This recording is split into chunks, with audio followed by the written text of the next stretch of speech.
guys, welcome back to the Relaxed Running Podcast. Tyson Popplestone here. Super glad that you're here today. We've got an absolute gun of an athlete on the show today. I've got to get her biography up here on the screen because there's just too much to say. I'm gonna leave a whole heap of stuff out, but this is gonna paint a bit of a picture of the quality of the guest that we have on here today. Her name is Emma Carney. She's a former Australian professional triathlete and two-time world triathlon champion. She is one of a few triathlons in the world to have won 2 ITU titles. She's just a gangster on the triathlon scene. She's an Australian Hall of Famer. She started out in the distance running world. She was a really keen, passionate distance runner with goals to run at the Olympic Games. But then, long story short, she stumbled across the sport of triathlon and seemed to stumble in a pretty impressive way based on the things that I just told you. So, Matt, what I love about Emma Carney is she's just a go-getter. She was no holds barred. She told us some of the mind games that she played, her race strategies, her training style. There is so much to take away from this podcast. So I know I loved it. I know you're going to love it as well. So make sure you shoot her a bit of love on social media if you do enjoy it. Guys, heads up, little reminder for you as well. If you're not a member over at Relaxed Running just yet, make sure you go and check it out, relaxedrunning.com. It's the Relaxed Running membership. Gives you access to a wide range of things, but the biggest thing, the most popular thing that we're doing at the moment is myself working with athletes from all sports, triathlon and running and football, wherever else it is you find yourself, with technique analysis. So if you're trying to develop a more efficient technique, I've been working at it, looking at it for years, and be more than happy to help you correct some of those little errors in your form to help you move more effortlessly, more efficiently throughout the running in whatever the sport that you play. We also have training programs from the 5K to the marathon, beginner to advanced. We've got an Experts Corner video library where the best in the business answer members' questions about all things running. That's just a little part of it as well. We've also got the members forum for you to jump on and find out what athletes all around Australia are doing who are a part of the membership. So that's relaxedrunning.com and check out the Relaxed Running membership. But guys, let me get out of your way because you're in for an absolute treat now with absolute Australian star of the triathlon world, Emma Carney. Oh my gosh. Hey, I guess as an interesting point to get started, how's homeschool treating you? Because I was laughing just as I said, hey, we're still good for this week. And you said, well, you know what? I'm been doing homeschool with my grade 5 kid who's got the attention span of what I interpreted to be myself at 22. I thought that the last thing potentially you want to do is another Skype interview. And yet here we are. So, hey, I don't take for granted how much of a commitment this is. I know. Yeah, dear old Jack, grade 5 at Wesley. And Wesley is doing its... I went to Wesley as well. You'd know that if you received my book by now. Yeah, they're doing as much as they can to educate the kids. But I think they're also... It's like, you know, a two-way thing. The kids need to want to be educated. And Jack's not that into it. And on Fridays, I think everything is due. And a couple of days ago, I said to Jack, okay, have you done all your work? He said, yeah, no worries. So I said, okay, well, I'm going to go coaching. And if you want to come with me, bring the dog and, you know, run around the oval or whatever. And I get an email out there from his teacher, where's Jack? He hasn't submitted any work. And I'm like, oh. So that's homeschooling. That's so funny. Yeah, you're definitely not in that by yourself. As I mentioned just before I hit record, I do a little bit of work with a primary school group of kids out in Torquay. And just last week, last Friday, we were back in there, and I was there for a couple of hours. And I said to a few of the kids, I said, oh, how did lockdown go for you? And they say it was so good. One of the girls goes, I had all my work done by Tuesday. I said, what do you mean? She goes, no, they just post the whole week worth of work on the website that we use. And if you can work quickly, we can get through it quickly. And I thought, oh, mate, so you just had like a little interim holiday. So there's so many different movements and little arm twists going on that the kids are making just to get out and doing work. So I don't think Jack's in it by himself. No. Yeah, I don't even know if a week really matters anyway in grade 5, to be honest. Yeah, it's probably a good point. I think you live for recess and lunch in year 5, don't you? Yeah, and lockdowns now. Oh my gosh. I was just saying before we started as well, we could do a whole podcast about that. But you've got one of your athletes racing up on the Gold Coast, and I'm aware of time, so I'm gonna jump into it with you. I know you're a veteran at podcasts at the moment because I've listened to quite a few to try and get organised for today. I really enjoyed yours with Brad Beer on the Physical Performance Show. That was a really good chat between you two. But But what I was really curious about, and obviously this is a more distance running based background. I know there's a few triathletes who tune in as well. But you were saying that before you got into your triathlon scene, you were raised as a distance runner. Yeah, so I was a distance runner, and to be completely honest, the sport of athletics is my true love of sport. And so I ran as a kid at school. I've already mentioned I went to Wesley, and that's sport is required in your education. So I discovered running when I was in grade 4, and really enjoyed it. And I was very good at the typical sports that we played as girls in those days, softball, netball. But what I was really, really poor at was teamwork. So, as a grade 4, well, from day dot, I've always played to win. So team sports frustrated me, and I was alleged in grade 3 to have thrown the ball at people and not to them. So I was basically sconing my teammates on the head if they weren't playing to win. So I got myself banned from team sports at school, and the school said, look, it's not all about winning, and they could see that I just had no idea what they were talking about. So they said, well, perhaps you should just stick with running. So I did cross-country and aths, like typical cross-country distances in those days was 3K, 4K as a junior, and I was 4, 8 and 15 on the track. And I was fortunate that my dad worked at Adidas, and then he went on to work at Nike. And I saw that, in the sport of athletics, you could that could be a career. And, you got a picture of Prefontaine behind you. Hey, and, good observation. I was wondering whether you'd know who that was. Oh, yeah. I mean, all those stories and all those legends of athletics, I grew up reading those stories, and I wanted to be a part of that. But as it turned out, I was probably a better triathlete than I was runner.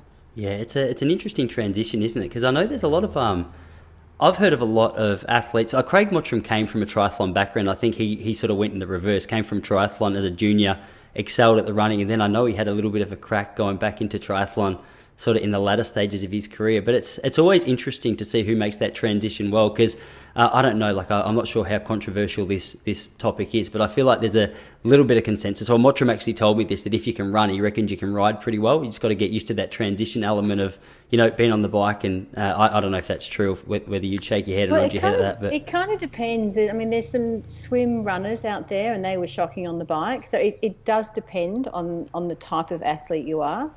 Generally, a runner can ride, and generally a fast runner won't be a fast swimmer. But then there's always differences in those rules. But when I took up triathlon, so I was already running for Australia, so I'd made a couple of World Cross teams, a couple of Ekidens. One of the Ekidens we medalled in Chiba, so it was the first time a women's team had. So I was running, pretty well. But there's always a big jump from junior to senior. And, running sub 9:10 for 3K, if I wanted to go and run in the Olympics, for example, I had to run a sub 8:40. So, you've got to find 30 to 40 seconds. And I'm not the most patient person. Dad being at Nike, he'd sort of seen triathlon start to pop up, and he said to me, why don't you try a local triathlon? And, when I did sort of make the move to triathlon, it was really seen as a bit of a joke sport. A triathlete was someone who wasn't really that good at anything. And, my transition to triathlon was very, very quick. The first international race I did was a world championship, and I won it. And it was sort of like, see how easy it is. Emma Carney can just take it up and be the best in the world. So it was a number of athletes started to sort of think, okay, well, maybe we'll have a dip. And you do have to be international level at 2 sports and national level at the 3rd. So it's sort of, it's kind of one of those sports where it's harder than it looks, because sometimes triathlon racing is quite ugly, if that makes sense. Yeah, that's not a surprise to me. It's interesting how quickly you made that transition, like being world class at 2 sport and national at the other. Like, had you been doing any swimming or cycling to sort of accommodate or help out during your running training as a cross-training thing? Or how did you take to that so quickly? I was just a typical Aussie kid. I'd swum, bike and run as a kid and mucked around and done house sport and, not completely rubbish at any of them. So the local race that I did was a race down at Elwood, and as it turns out, I was pretty bad in the swim. I lost about 7 minutes, and I spent the whole bike just riding and trying to work out where I was, because the triathlon was so messy to me. I'd come from a track background or a cross-country background where you knew exactly where your competitors were. In a triathlon, there's just people everywhere. So I found it very confusing, but I just knew that if I got to the run and ran flat out and asked every girl that I passed, "Are you winning?" I should finally get to the girl that said yes, overtake her and win. And that was my race plan, and I pulled that off. Now, Dad, being very black and white, he said to me a couple of days later, "Look, I've bought some international magazines. I reckon if you learnt to swim, you'd be the best triathlete in the world." And so then we put a plan together, and we found some coaches that would work on the swim and the bike. And the swim, I was swimming 30 to 35K a week. So it was a lot of work. And while, it's just like everything in sport, from the outside it looked like it was a really quick journey, but it was a hell of a lot of work behind all that. But yeah, I did the summer season, qualified for the team. Rather than go overseas and race, I stayed at home, trained harder, and debuted at Worlds and won. Bloody hell. So how did you and your old man, I know you said he was involved with Nike and Adidas, but that's a fairly broad sort of scale of things. Was that directly with triathlon? Because the idea of coming from a running background and assuming you know how to create a plan for triathlon seems like a pretty bold move, which I feel like, having read enough of your stuff, doesn't surprise me about your character now. But it's I guess it takes a lot of confidence and a little bit of expertise to know which direction to take the training, because it's obviously significantly different, incorporating some bike and some swimming work in amongst the running training as well. Yeah, I think, well, Dad's very black and white, and if he can work things out in figures and numbers, it'll work.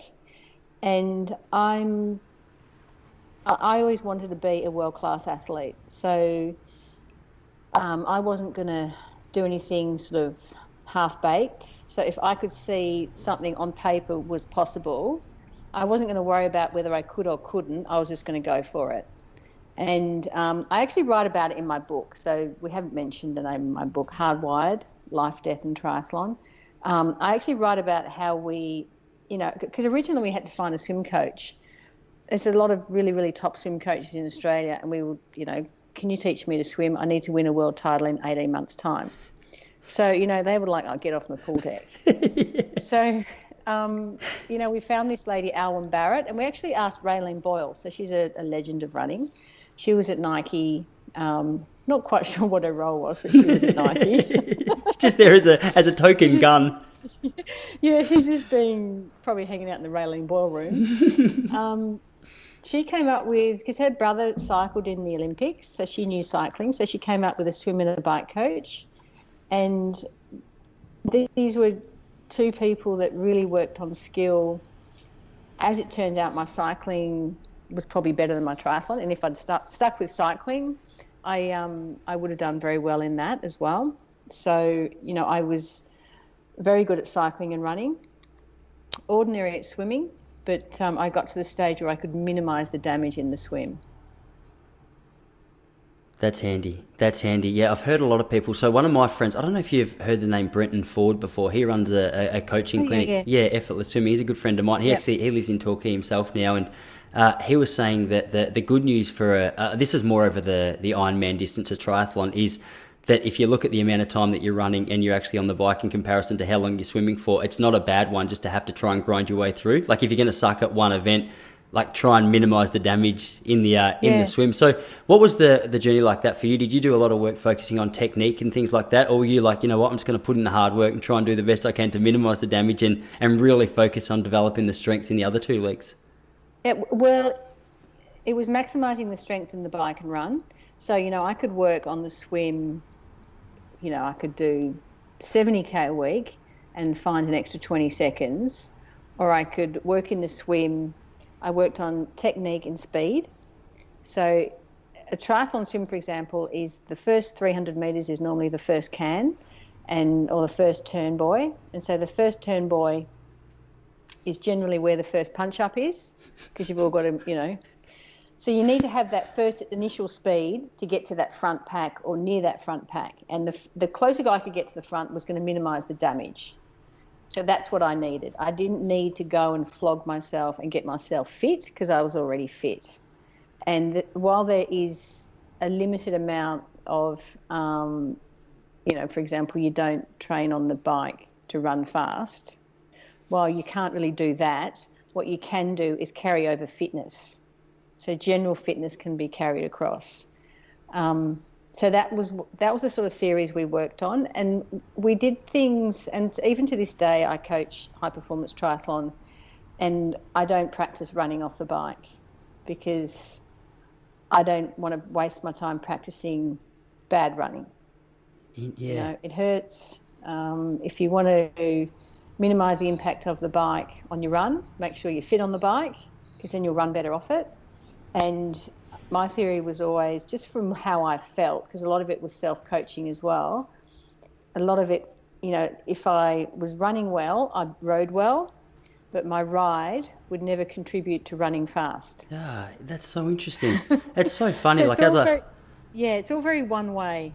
It's really interesting that you hear you say that, because in my limited knowledge of the triathlon world, one thing that I would have thought I knew is that if you wanted to be good at running off the bike, you got to practice running off the bike. But I did a few when I was a junior, and the only thing that I ever noticed was how jelly my legs would feel coming off the bike, which is no surprise to anyone who's tried it before. But so for the athletes who are sort of coming into that scene feeling a little unnatural, feeling a bit jelly-legged, would like your own sense of confidence just come from the fact that you'd put in the work on the bike and on the run training? You just get used to the fact you're going to be a little bit uncomfortable, a little bit, feel all over the place for the first couple of 100 meters off the bike? Or how did you deal with that headspace of just that jelly leg start to a run? Well, it's kind of like, it's like racing. You don't get to a race, start racing, it hurts, and go, oh God, I didn't think it would hurt. It's like you get off the bike and start running, and you're going to feel like rubbish. Mm-hmm. But you don't have to keep practicing feeling like rubbish.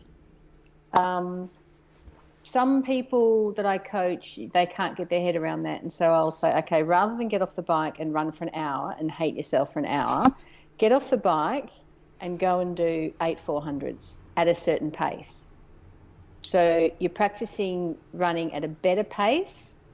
You're practicing better technique, you're less likely to get injured, and you possibly hate yourself less. See, this is one thing that you've mentioned about your dad as well. Like, he was very black and white with his approach to, I don't know if it was just training or just life in general, but I feel like there's a real, I feel like simplistic is an understatement, or it sounds too condescending, but there's a really clear sort of just outcome focused approach to what it is that you're doing. Like, it's so easy. I know in the distance running world, I was the king of without conscious effort to restrain it, the king of overcomplicating things that were really quite simple. Like, essentially, like, we know the Australian running structure, like Craig Mottram's that trains the way Stewie McSwain does, trains the way that I did, and a lot of the time it comes down to talent, hard work and durability. But it's not the person with the most detailed breakdown of stats that wins. It's the person who a lot of the time seems to have the most relaxed or just simple approach to the sport that does well. And I think there's plenty of evidence of that in athletes and sports all across the world. But for yourself, I'm going to guess that was something that was that's quite natural to you. Just that, okay, we're here to win. How do we do it the most easy? Is that something that you developed, like that win at all cost sort of mindset, or is that's just in your DNA? I think it's in your DNA, and it's also, I'm a product of my dad, and my mum's fairly direct as well. But in sport, you have a limited time in everything you do, and if you have that mindset where you worry about the peripherals, it's going to hold you up in a race. And even though we're out there racing for 2 hours, there was split decisions made, from the first second to the last second. And it is very black and white, and it's also very cutthroat. So, these days they talk about athlete well-being, and I've been told by Triathlon Australia that I have an unhealthy relationship with winning and the Olympics and gold medals and things like that. And I go, yeah, well, I'm an elite athlete. So there are a lot of unhealthy relationships, obsessive relationships with things. And athlete well-being is not about saying, hey, you don't have to be like that, because you do have to be like that. And if you lose, you fail. That's basically how it is. But the athlete well-being is around making sure that the athlete can recover, can get to events, is looking after their body, that sort of stuff around it. But it is very black and white. Things work, some things are rubbish. These days there's more data than anything in sport, and in my sport there's more data than there ever has been, and the sport has never been so poorly performing internationally than it is now.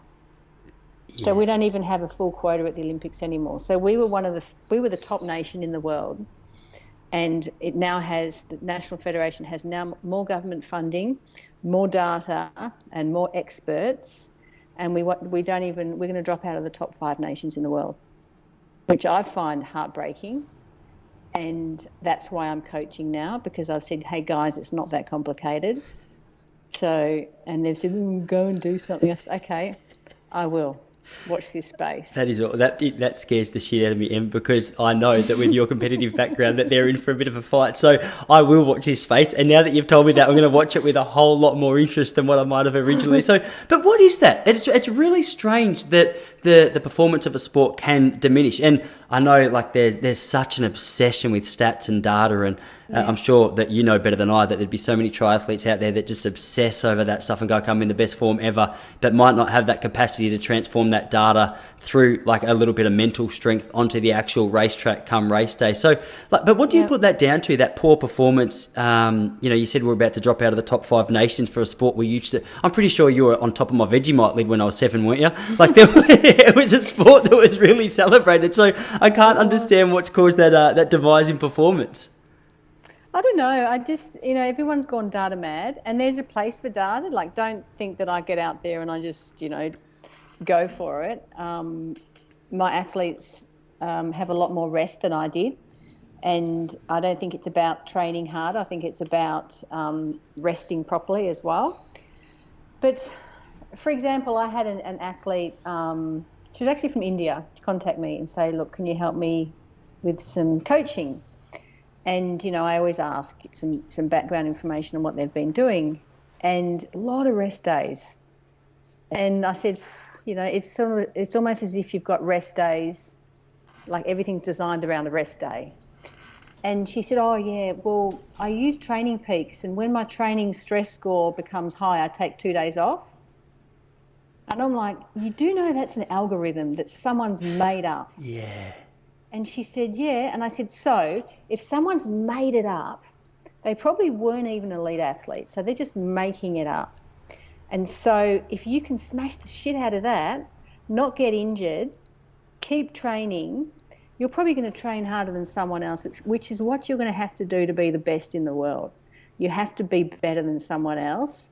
You have to remain uninjured, and you have to manage all that. And it's a fine tightrope walk. Yeah. She said, oh, I never thought of that. She said, I just thought, oh, well, I'll just stop. I'm getting tired. But you don't. Days off are just wasted. Yeah, it's very interesting. I like looking at, I had Monaghetti on the podcast the other day, and he's the second fastest over the marathon, obviously, to Rob De Casella.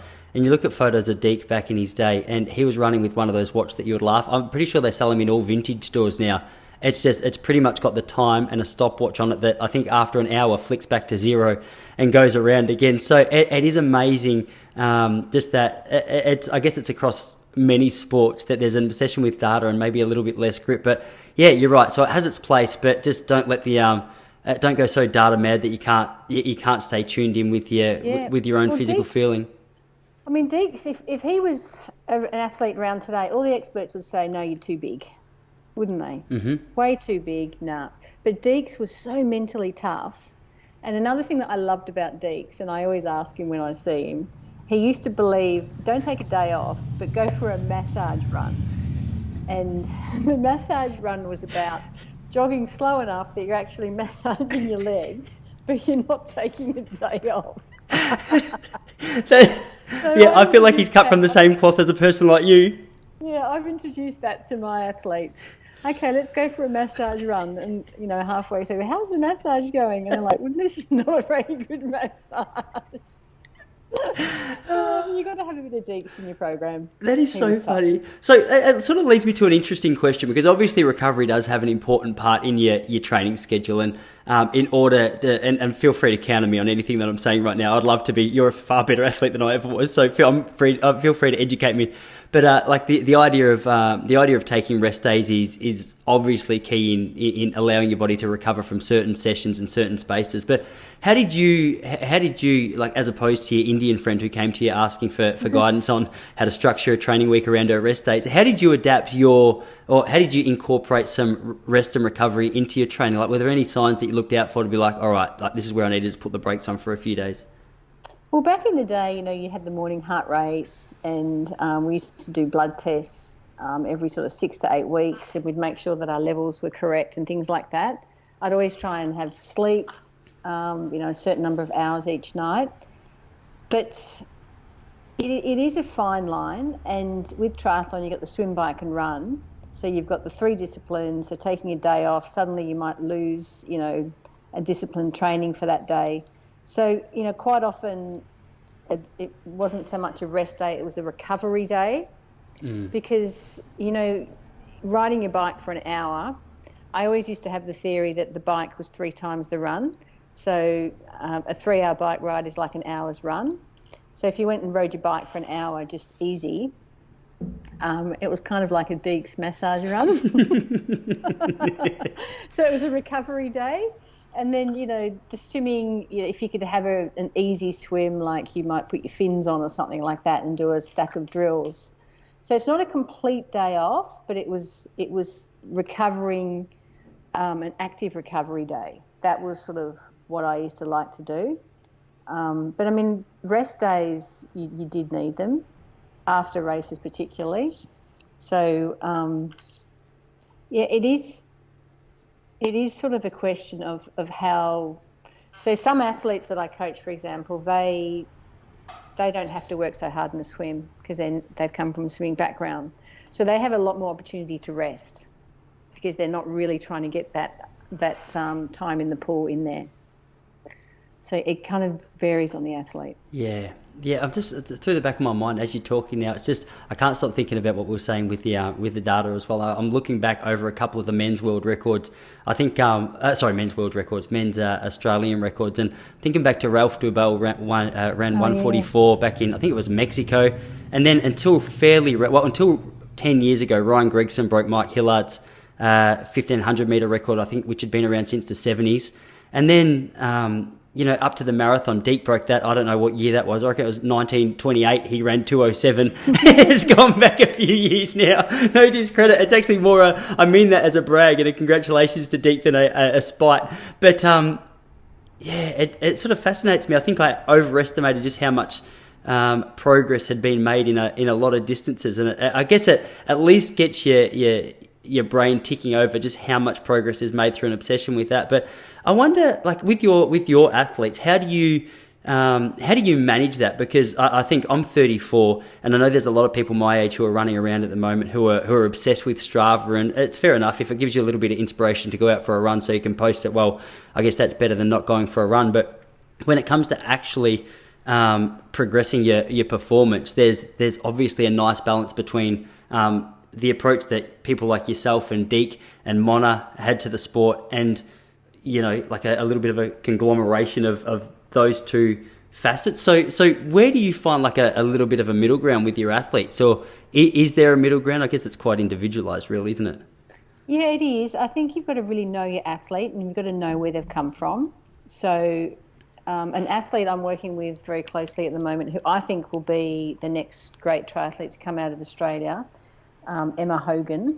She's not the one racing right now as we speak, is she? Yeah, she is. Oh, well, she's racing in 40 minutes. I only train and coach Emma's. Yeah. I was about to sign up. So she's come from she's from far north Queensland. She's got a racing age of 2.5, but she swam all her life as a kid. So she needed to learn to bike and run. So her training program is very different to mine, and the volumes that she's training are slowly increasing. But as you can, well, I mean, this is a running podcast. Everyone knows you increase running volume too much and too great, you're going to obviously break down. So Emma, she's been doing the Athletics Victoria track season, cross country season for the past, I think this is now her third season, and the progression is, it's sort of like, as you do as a junior. Each year you can do a little bit more, but that's always the juggle of coaching. She's been very fortunate that she hasn't broken down with a major injury. Well, I'm not sure it's fortunate, but I've been really, really careful with increasing the volume. She does that traditional stuff up here or down here of running up at the Dandenongs on the Sunday, doing 1K reps on grass on a Saturday. So it's basically a running program with swim and bike added. Yeah. So it's a very typical run program to get the running up there. And I actually think a really, really good triathlon program is a typical run program with swim and bike added. Yeah, is that right? Yeah, so is that like slightly reduced in terms of volume from your running, or it's that amount of running with the other stuff? No, you reduce volume. So the main sessions are Tuesday, Thursday, Saturday. Yep. Long run on Sunday. Emma's not built up to a semi-long run on Wednesday, but the Mondays and the Fridays are cruisier. And you stick the bikes in on the Monday, Wednesday, Friday. Yep. So Thursday becomes a really difficult day in the week because you've done your intense Tuesday, you've done your bike ride and sort of longish run on a Wednesday, and then Thursday you've got to get into your intervals again. So that's my other theory around practicing running off the bike. If you're training properly for triathlon, you don't have to try and get yourself fatigued because you're fatigued anyway. If you're training properly for triathlon, you wake up in the morning and you never, whee, let's go training. I never really felt like that too often anyway. I think that's exactly.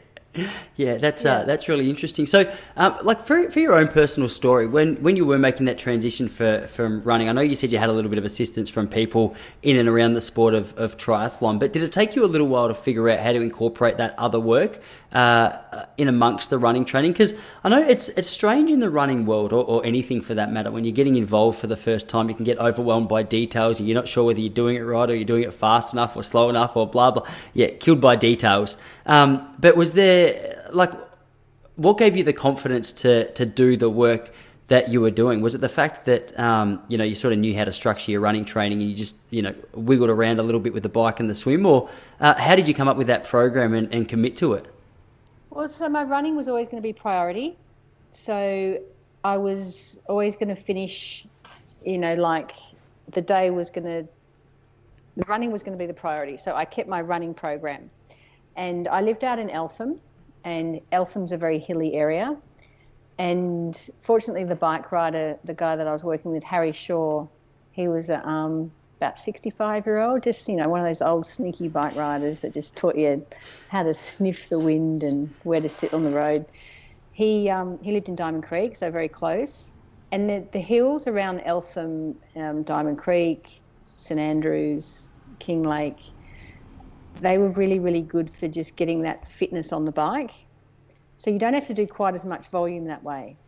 So you can ride lighter gears, up and down hills, you get yourself fit on the bike, you become more efficient because everything's up and down, nothing's easy. It was always windy, dead roads, hilly roads. So you didn't have to do as much volume, but that was a Monday, Wednesday, Friday training session. And the swimming was a bit relentless, to be honest. That was Monday, Tuesday, Thursday, Friday, Saturday. And, adding the bikes and then adding the runs, it was just really quite a full load. But I just, like I said at the start, I didn't really worry about what I couldn't do or whether it was right or wrong. I committed to it and I was focused on it. And fortunately, I have the mindset that when I want to do something, and I'd kind of worked that out quite young as a kid, doing athletics and doing AV stuff, I'd worked out that if I really, really got myself into something, I'd do well. Yeah. And I really believed that I could do well. That mindset just filters across to every element of your life then? It's not just sport? Well, yeah, and I just, there's two rules in high performance sport. One is to be fitter and the other is to know more. And so, while I was learning about this sport of triathlon, I read up on every athlete, all the history, all the races. I found the World Championship it was over in New Zealand. I found out that they had a national championships on the course, so I went over and raced it. So I knew everything that was going to face me. And so by the time it came to the race, I expected to win. So I did. So it was pretty simple at the end of the day. How did I really like your personality. I really like that that idea of just, hey, let's just get it done and I'm going to win, and that's a plan. But I know that with some people that personality can be misunderstood as arrogance, or it can be misunderstood as over-competitive, and perhaps it is, over-competitive. I'm not going to say arrogant because I personally love it. But I want to know, how did that attitude go amongst other competitors? Because I know myself, there was so often, one of my best mates, James O'Connor, who listens to this podcast, when him and I were about 16, 17, we were best mates, and then it came to race day, and we could barely look each other in the eye because we were both so ridiculously competitive. I was probably trying to paint the picture that I wasn't as competitive as what I really was, but for him, there was no shame in him just going, hey, this is exactly what I'm like. I want to kick your ass today. And I was like, man, you're a jerk. But he really wasn't. He was lovely. But I know that there was so many miscommunications, probably misunderstandings amongst so many people on that start line who just all desperately wanted to win. But how did people take your personality and your approach to racing when you're at the top of your game? Well, it depended on who they were, and that's whether you're arrogant or confident.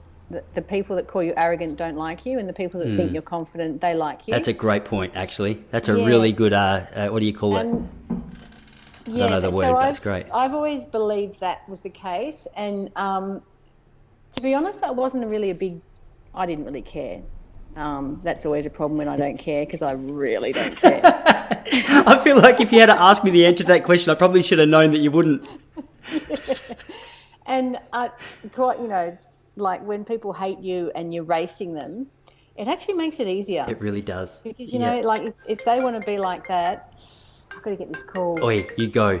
I don't know if you have to edit that out. Oh, I'll edit that out. I was hovering next to the screen, so you didn't feel like I was just standing there staring at you while you were having your chat. But how's she going, all right?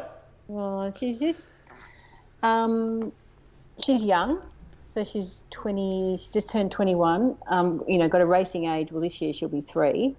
And she's racing top girls. So she has the ability to get to the next Com Games, I think. But it's a question of that racing confidence. How old is she, actually? 21. 21. Yeah, I was going to say, I was misunderstanding. I pictured this 3-year-old at the start line. It's like, well, she must be talented. No, racing age of 3.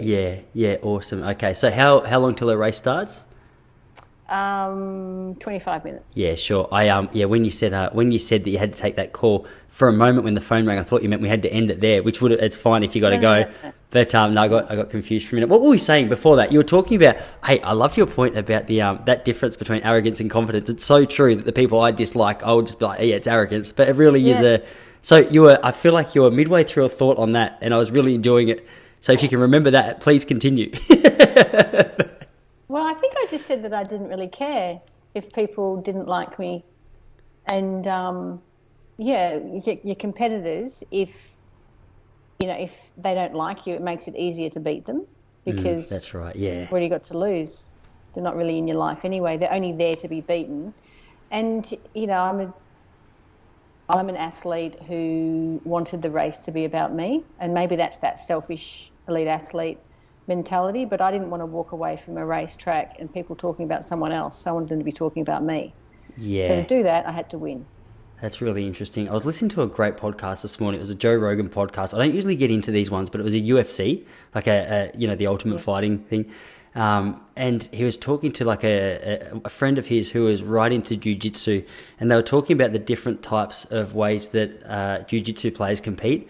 And he was saying a lot of the times now the best jiu-jitsu fighters in the world, they'll come into a ring and they'll figure out that strategically, in order to win by the end of the round, they need the most points. or by the end of the match, they need the most points. But what was different about this particular coach was the athlete he worked with were very traditional in the sense that he taught them to fight to submission. So it might mean going out harder and working harder and potentially losing all your energy really soon and being beaten. But he said he had a bit of a Prefontaine mindset about him, that we're going to actually do our best to actually try and beat this person. So there was just no questions about who won that fight. It was very clear that the other person was submitted. Yeah. You can't argue with that. Was that the kind of attitude that you took into the race when you say you wanted to be the one that was being spoken about? It was like, all right, I'm not just going to try and beat you, I'm going to try and destroy you? Yeah, and it was all the time, because quite often you find yourself traveling with these athletes and, you're on the same plane into the same location. And I actually talk about this a little bit in my book. So just to give you a little bit of a story, once I was checking in, and this is obviously before September 11, I was checking in. I was sponsored by Qantas. I was checking in Sydney, and the Sydney check-in staff were triathlon fans. So whenever you checked in, I generally flew business or first because of my sponsorship. And I was checking in this particular day, and they said, welcome back, Emma. The plane is fairly empty with sort of, if you want to have a look at the I was going to say start list, passenger list, and let us know which ones are Australian triathletes, and we can upgrade them all. And so I thought, okay, And then I thought about it. I thought, hang on, I've got to race these people. So I thought, well, so I upgraded the men and not the women, because I've got to race the women. And I never spoke about it, never told anyone, and I put it in my book. And a lot of people go, "Oh, you're such a cow. You're one of those women. You're one of those women that holds other women back." And I said, "No, this is a different scenario. I wanted them to turn up, and I didn't want them to be fresh because I've got to race them." So it was, it was all the time, 24/7. The mind games, it was on. That is awesome. I really like that mind game side of things. So I feel like later in my running career, it was something that I tried to delve into a little bit more, because I was just thinking, all right, I'm not going to finish up until I always felt like I was consistent with the discipline to show up, the discipline to put in the work, really professionally in my approach. I was trying to figure out whether there was any other elements that might be holding me back, and that mind game thing I was always interested in. I feel like it was a real knack to some athletes. They just had that ability. That's a brilliant example of it. But have you got any other examples or any other things that might stand out as something that someone or a lot of people might go, oh man, that's controversial, that was actually just you trying to get a little added advantage over your other competitors? Well, there were other things where, like on the bike, there was a particular race in, I think it was a hilly course. Anyway, we're on the bike, and notoriously in triathlon, everyone saves their legs on the bike. And I don't really buy into that, because if you're fit on the bike and you have a hard bike, you generally have the fastest run anyway, because everyone's, their legs are tired from the bike equally. Anyway, this particular day, an American came up to me and said, "Oh, do you want to break away?" And I said, "Yeah, okay." I said, "Tell you what, around the next roundabout, you go around first. I'll slow everyone up, and I'll go around the corner like a Gumby. So I'll slow the whole field up, and then I'll jump across, give you a whistle, and we'll go." So she goes, "Yeah, okay." And then I thought, don't really want her with me, but anyway.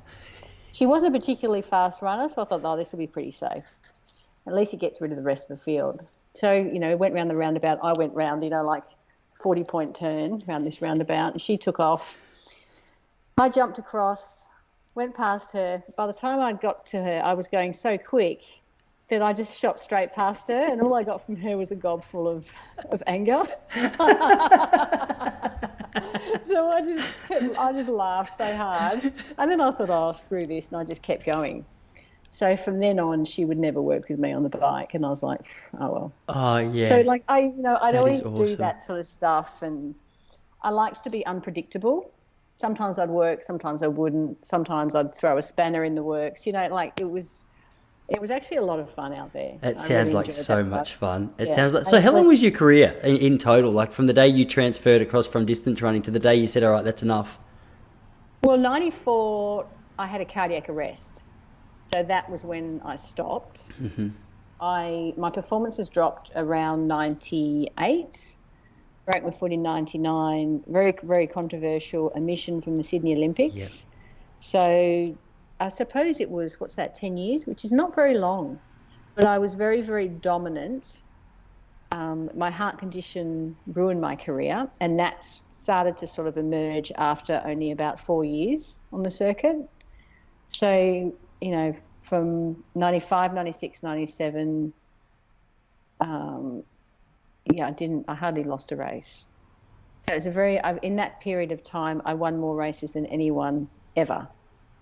So it was a very dominant whack, and then a really long sort of, I couldn't work out what was wrong with me until I actually had a cardiac arrest. Gee, so this is one thing I heard you speak about with Brad on his podcast, where you were saying it's, and forgive me if I got the details muddled up, but what it's essentially, is it a bit of a genetic thing because your sister's got it worse than you? Well, they can't work it out. So when I was diagnosed, I have right ventricular scarring on my heart, and that at the time they were sort of discovering elite athletes just dying. Yep. And I was the first person to actually present as an elite athlete with this clear diagnosis. Before me, it had been male athletes in Europe. So I turned up an Australian female athlete with the diagnosis. So they were like, oh, okay, that's a bit different. But since my diagnosis... You did say you like to be unpredictable. 10 years later, my sister, Claire, she was... and Claire was a junior world champion. So she's a very good athlete herself. She was found floating at MSAC. So she had a cardiac arrest and, she'd long retired. She was just mucking around. And Claire, she did a better job than me. She ended up 2.5 days in a coma in the Alfred. Bloody hell. And, yeah, she's got a defibrillator, and they can't find a genetic link, which is a bit odd, because how can two sisters end up with a defibrillator and not have some sort of connection? But they can't find a link. So either we've discovered something new or we've just done something really freaky. Jeez, so the opposite of what I said. It's not a genetic thing at all. It's and there was something you were talking. They know. Yeah, there was something you were talking about on that podcast as well, where you were saying potentially, and you're gonna have to clarify. Sorry, Em, but you were saying that you had gotten sick a couple of times, or you'd had a cold, and there was a potential that through training so hard through a particular illness could be the cause of what it is that you guys are going through. But still, it's a very specific scenario, isn't it, to describe what it is that you both seem to have experienced? Yeah, well, that was the the sort of athlete wellbeing that I refer to, that national federations should really concentrate on, and that's making sure athletes are well. And in '96, I was in the middle of my really, really dominant period, and I came back to Australia, and I caught what I thought was a chest infection. And, I took a couple of weeks off training. I felt really ordinary. And then I had to go back overseas and race the World Championships. And I remember I came second in that World Championships, and I threw my medal in the river and refused to attend the medal ceremony. Well, because you were so pissed off you lost? And I got a severe reprimand because they said, where's, Emma Carney? They called her up onto the podium at the awards ceremony, and I was halfway across the Pacific in a Qantas plane. Anyway, as it turned out, I didn't have I had a chest virus. Yep. So they think that might have started the problem with my heart, and it sort of manifested over time. Yeah, sorry, this is the one time in the podcast I shouldn't be laughing as you explain the serious details, but I can't stop picturing you chucking your medal into the river. This just painted a really funny picture in my mind. And there was a silver medal at the World Championships. That's what a bad sport I was. What river was it? Because I've got a really good scuba set and really keen to travel. The Cleveland River. Yeah, okay, it sounds cold. The water pollution in those days, no one really gave it toss. I'm sure every now and then they used to test the water. But that river was so dirty, we finished the race, and a couple of days later there was a fire on the river. That's how much rubbish was in the river. That's unnatural. Yep. Yeah. So you shouldn't really burn water. That's a really strange phenomenon. Yeah. Wow. That is a fantastic story. I feel like that could be the lead into this podcast, because that's funny and paints a beautiful picture. So how many athletes are you working with at the moment? Not that's always a good question, and that's the question that Triathlon Australia always asks me, because they say to me, "Oh, you can't just work with one athlete, Emma." And I remind them, how many gold medals are there? Just one. Yeah. So one elite athlete, and then I work with a number of age group and junior athletes, and I'm also working with World Triathlon on their development program. So, for example, I've got to do a pre-race sort of analysis for a group of juniors in Africa on Tuesday. And they've got a camp in Egypt, and we're just, fingers crossed, the internet's working. Wow, I wouldn't have thought Egypt would have been the ideal training camp location or internet connection location. Yeah, I know. It blows my mind, there's the development program touches all areas of the world, and it's quite humbling. You're working with athletes that will rock up, and their bikes, it might have 5 gears, but only 2 of them work, and you think, wow, this is really got to be creative here with their training. So yeah, that is really interesting. How is, you just mentioned Triathlon Australia, and I have to ask, without, you mentioned your okay, as everyone in Australia knows that is interested in sport at all, your very controversial omission from the 2000 Olympic Games, but how is that relationship going since that point? Is there any, hey, let's see each other eye to eye again, or is there a little bit of all right, it's me versus you? I'm gonna make a prediction that it's the second one, but please feel free to correct me. Well, Triathlon Australia is a federation that has always baffled me. It's a sport that Australia should really, really do well at, and we did for a time there. And it's now become such a complicated schmozzle. And, we don't have a national series that's properly defined. We've got all these age groupers that love the sport with a passion, and they're not involved in the same races as the elite, and it's become disjointed. Internationally, we're not the nation that we were. We used to dominate, and we're not going to have a full quota at the Olympics. So the full quota was 3 men, 3 women. We've only qualified 2 men, 2 women. There's a race on in Leeds in the UK tomorrow where Australia's sort of up against France to try and get another athlete in. So, the last race they did, France absolutely nailed Australia. So it's kind of going France's way. So it's just puzzling because, all I want to see is Australian athletes do well, and the lack of, I don't know, it's like talking to a brick wall. So I've got to the stage where I've said I don't really want to waste any more time on this, because whatever's going on I don't really have time for. I'll just coach athletes that will represent Australia and do Australia proud. So it's, the toxic nature is still there, but it's puzzling as to why. Yeah. What were they like during the years? Like, obviously 2000 probably would have been one of these years still where, it was going to be a huge one for you. But what were they like in the years leading up to that, when you were, during that phase of just more wins than anyone in history? Like, were they, I feel like they'd be silly not to get on side with you and go, okay, let's encourage her because she's making us look really good. Yeah, no, they were,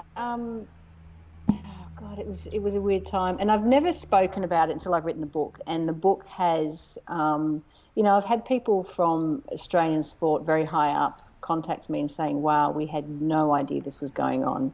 We had no idea you were being treated so poorly. And a lot of it I wasn't really aware of until I put it all on paper, because I kept diaries throughout my career, throughout my life. So it's very, very detailed on the conversations and what was going on. So we had situations where, the head coach, one day the federal police walk in and arrest him. So he was arrested for misconduct with a minor. And there were a number of cases against him. And Triathlon Australia were aware of this the whole time. So it's that kind of stuff. And then, I was one of the few athletes to go, whoa, hang on, what? And then I was told, you won't make the Sydney Olympics. So, hopefully that era has gone. And I do think triathlon will be one of those sports which, we've seen it in women's hockey, and we'll see it in a number of sports, and I think triathlon will be mentioned in future investigations. That's so interesting. It sounds like just classic, almost like big corporation behavior where we do our best to protect our own. But it's weird. Like it's a weird little analogy that I've got in my mind. But HSBC Bank in Britain is where me and my wife lived there for a couple of years, and they've got the most horrendous banking system that you've ever experienced. But because they're so big and they've been around, they just seem to have everyone. It's like everyone just tolerates a whole lot of bullcrap. And it sounds like the triathlon, the Australian triathlon, in the situation that you're explaining, sounds like they're protecting their own. It's not necessarily neat, it's not necessarily clean, but it's just the way it is. And because it's so established now, no one can really do anything to chink the armour of, what makes it rubbish. I just don't want athletes now and in the future to ever have to go through what I went through. And, that needs to stop. Pretty much like when ScoMo stood there and said, stop panic buying. You need to stop being idiots with stuff like these sporting federations. Yeah. And, it will stop, but there needs to, that culture needs to go that, because I'm a female saying this, oh God, she's such a pain, she's so dramatic, she's such hard work. All that stuff, that needs to stop. But, I've got to the stage where if my athletes ever face this, I don't even think it will be reported back to the National Federation. It needs to go to the Anti-Discrimination Board, because that is wrong and no one should have any time for it. So I feel really strongly about that. And I think it's, my autobiography is, I think it's the first time it's been actually spoken about and identified, and the details put on paper. Yeah, you're a better person than me as well, because I heard you explain how you tried to put it through as honestly and as neutrally as possible and just let people form their own opinions. Whereas if it was me, I would have been like, hey, no, let me tell you my version of events. No, well, I mean, it's very touchy. So I've had a historian recreate, my Olympic appeal. So it's not, this is Emma having a whinge. It's actually, okay, this is the hardest part in my life at that stage, and here's a historian who's recreated the facts. So it's not a piece of me sort of soapboxing, and the rest of it is just a factual account of my diaries at the time. And it's I've had some board members at the time contact me and say, well, that really made me squirm to read. I had no idea that was going on, and they were board members. Wow. And I'm like, wow, good governance, guys. Far out. Yeah, that's crazy. Look, I've got my eye on the clock. I know your other Emma is about to race, and you probably go and want to watch the live stream, so I'm going to let you go. But hey, really, really appreciate you coming on. That was a fun hour. I always know it was a fun hour when the time just flies by like that for me. I hope it didn't feel like a drag for you. It was a really enjoyable chat. That was good fun.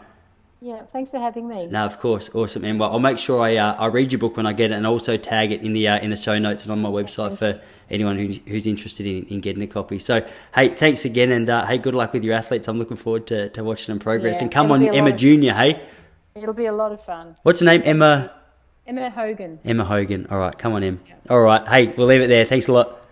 Thank you.